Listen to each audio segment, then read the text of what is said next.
I'm Jeff Trombetta, professor and executive chef of the University of New Haven's Hospitality and Tourism program. And we are going to cook a really juicy chicken breast today. People have trouble with that, and today I'm going to show you how.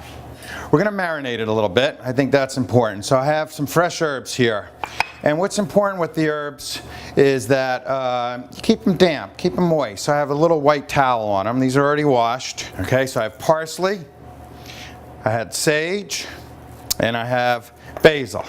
And before I chop these herbs, I'm going to steel the knife. I think it's very important that you keep your knives tuned. You start at the heel of the knife, the tip of the steel, and you come down and finish at the base of the steel with the tip of the knife. And you go over, under. So with a perfectly sharpened knife and chopping through these herbs, I'm not squishing them. I'm not squeezing out the volatile oils. Now I'm just kind of doing a rough chop. Always clean your station. Just keep a nice sanitary, clean station. I unveiled my chicken breast. Beautiful, fresh, kept them moist with a damp towel. And now I'm going to start to marinate. Salt, okay. Now this is kosher salt. A note on kosher salt is that it's a larger crystal, and so when it dissolves, it's not as concentrated, and it dissolves under cold liquids and dissolves very easily.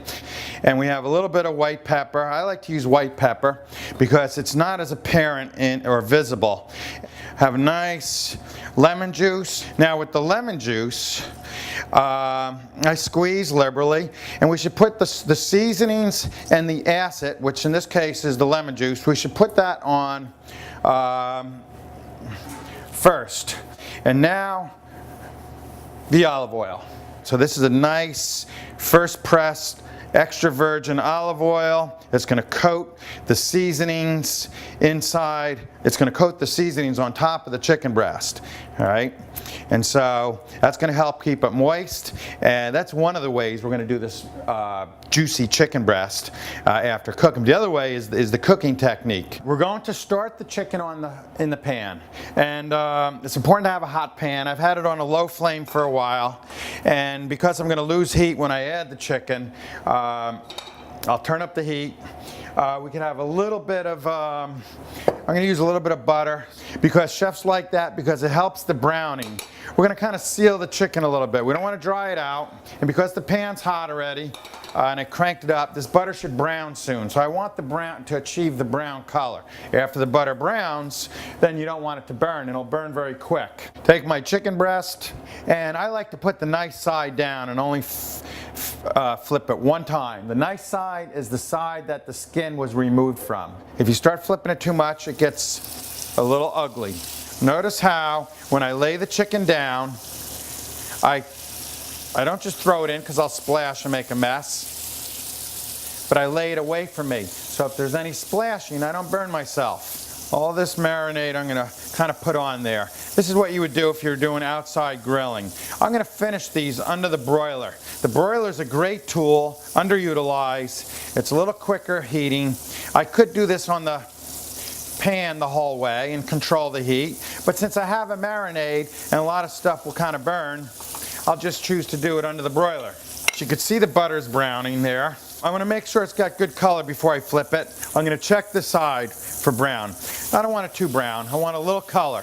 Check to see if it's got color. Just kind of pick it up. It's fine. Flip it over. Put it right under the broiler. If you notice, I use pans, saute pans, that even though they have a handle, I put them in the oven. That's what chefs do. We have pans that go in the oven or on top of the range. And I'm cooking by listening. I'm listening to it sizzle in there. All right, so that's my timer. When it smells great, it's done. So they're not quite done, and I could tell by the feel. We certainly know what chicken feels like when it's raw, and especially the sides. This one is very close. 165 is the minimum internal temperature. Digital thermometers is the greatest way to go. And we want to go right to the center. and see what we have there. So we have a little bit more to go. We're only at about 130, but it cooks quick from 130 up. I was accurate when I said that you just kind of feel it. When you check your portions of meat, compare it to your hand, relax your hand, and under your thumb is a fleshy area that's very soft. That's going to be closer to raw meat or rare in the case of beef. Over here, it's a little firmer, but still has some give to it. There's a little bit less flesh in your hand, and if it feels like that, it's closer to medium, maybe medium rare. And in the center, it's firm, it's tight skin. The chicken was a little firm, and but I think it needs a little bit more time, so I was accurate. Throw it under the broiler for a little bit more. When you cut the food, any food, especially round, roly-poly food like this, claw it. Ballerina on the tips of her toes like the talon of an eagle, okay? Get a good grip on it. I use my hands as a gauge, right where I'm going to cut. Dead center of the lemon, but I don't have to guess. My hands are right there, my fingertips are in, my thumb is protected, and I saw and push. When you work the knife, saw and push. Start to make a little extra juice and check for seeds. I'll have to pull them out. All right, I get it all. Beautiful. We're going to put a little bit of herbs, okay? And this is a secret ingredient. This is a little basil oil. I have basil here in the marinade. This will help tighten it up. A little salt, a little bit of pepper, a little bit more olive oil. So this is a juice. It's almost like a dressing. It's kind of emulsified and held together with the basil oil. And I'm going to put some on the plate. When you slice the chicken breast, my knife is tuned up. It's a saw push on a bias, just like that. And that's how to make a really juicy chicken breast. I'm Jeff Trombetta, University of New Haven, Connecticut, for the Hospitality and Tourism program.